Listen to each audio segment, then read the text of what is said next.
रिश्ते अमर होते हैं। मौत उन्हें शरीर से जुदा कर सकती है, लेकिन उस एहसास को नहीं मिटा सकती जो दिलों में धड़कता है। एक विदाई ऐसी भी होती है जो पत्थरों को भी रुला देती है। देवभूमि हरिद्वार के पवित्र घाट पर शनिवार को कुछ ऐसा ही मंजर देखने को मिला, जहां सिर्फ गंगा की लहरें नहीं बह रही थी, बल्कि एक परिवार के आंसुओं का सैलाब उमड़ पड़ा था। दिवंगत प्रतीक यादव की अस्थियां जब गंगा की गोद में विसर्जित की गईं, तो वहां मौजूद हर शख्स की आंखें नम हो गईं।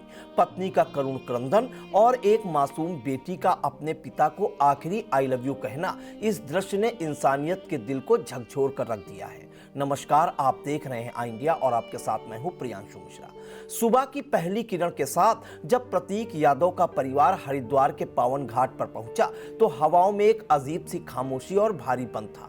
वैदिक मंत्रोच्चार के बीच पंडितों ने अस्थि विसर्जन की प्रक्रिया शुरू कराई। प्रतीक ने बड़े बुजुर्गों और रिश्तेदारों ने भारी मन से अंतिम संस्कार की रस्मों को पूरा किया, लेकिन जैसे ही पुरोहितों ने उस लाल कपड़े में लिपटे अस्थि कलश को खोला, घाट पर चीख पुकार मच गई। पत्नी अपर्णा, जो अब तक अपने भीतर दुखों का पहाड़ छुपाए बैठी थी, कलश को देखते ही फूट फूट कर रो पड़ी। कांपते हाथों से उन्होंने उस मिट्टी के पात्र को छुआ जिसमें कभी उनके पूरे संसार की धड़कन हुआ करती थी। पति के साथ बिताए सुख दुख के वो पल, वो हंसते मुस्कुराते साल, एक पल में अपर्णा की आंखों के सामने तैर गए। उनका दर्द इस कदर बेकाबू था कि सांत्वना देने आगे आए परिजनों के शब्द भी कम पड़ गए। अपर्णा यादव की सिसकियों के बीच बार बार एक ही सवाल गूंज रहा था कि अब बच्चों का क्या होगा। लेकिन इस पूरे घटनाक्रम का सबसे भावुक और कलेजा चीर देने वाला पल तब आया जब प्रतीक की नन्ही और मासूम बेटी आगे बढ़ी। दुनियादारी की समझ से दूर इस बच्ची की आंखों में आंसू तो थे, लेकिन उसमें अपने पिता के लिए असीम प्रेम भी था। उसने सबसे पहले उस अस्थि कलश को अपने माथे से लगाया, मानो वह आखिरी बार अपने पापा का हाथ अपने सिर पर महसूस कर रही हो, आखिरी बार उनका आशीर्वाद ले रही हो। इसके बाद उसने अपने छोटे छोटे हाथों से बनाया हुआ एक रंगीन कार्ड निकाला। उस कार्ड पर मासूमियत से लिखा था, आई लव यू पापा। बच्ची ने उस कार्ड को चूमकर पवित्र गंगा की तेज धारा में प्रवाहित कर दिया। वह कार्ड लहरों के साथ आगे बढ़ता गया, मानो एक बेटी का प्रेम संदेश सीधे उसके पिता तक पहुंच रहा हो।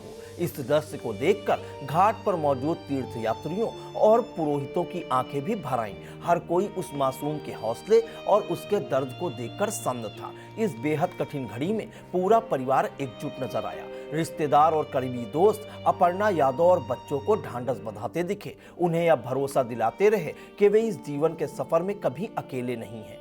प्रतीक के जाने से सिर्फ उनका परिवार ही अनाथ नहीं हुआ, बल्कि पूरा समाज शोकमग्न है। मंत्रोच्चार और गंगा आरती के शंखनाद के बीच जब प्रतीक के अवशेष मां गंगा की शीतल जलधारा में विलीन हुए, तो पूरे वातावरण में एक गहरा सन्नाटा पसर गया।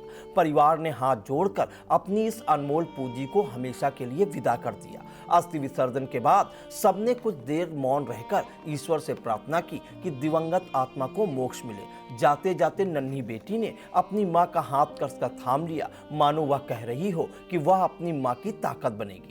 हरिद्वार की लहरों के साथ प्रतीक की भौतिक यात्रा भले ही समाप्त हो गई हो, लेकिन उनके संस्कार, उनका स्नेह और उनकी यादें इस परिवार के दिलों में हमेशा अमर रहेंगी। सच ही है, जिंदगी भले अनिश्चित हो, पर सच्चे रिश्तों की गर्माहट को मौत भी नहीं छू सकती। चुनावी समर में आई इंडिया का महासर्वे, विधायकों का रिपोर्ट कार्ड, जनता जनार्दन देगी नंबर, टिकट से पहले भरोसे की बाजी, 5 साल के इम्तिहान का परिणाम, काम या सिर्फ वादों का जंजाल। आप अपने विधायक को फिर देना चाहेंगे एक और मौका। खबर आपकी, नजर हमारी। देखते रहिए आई इंडिया।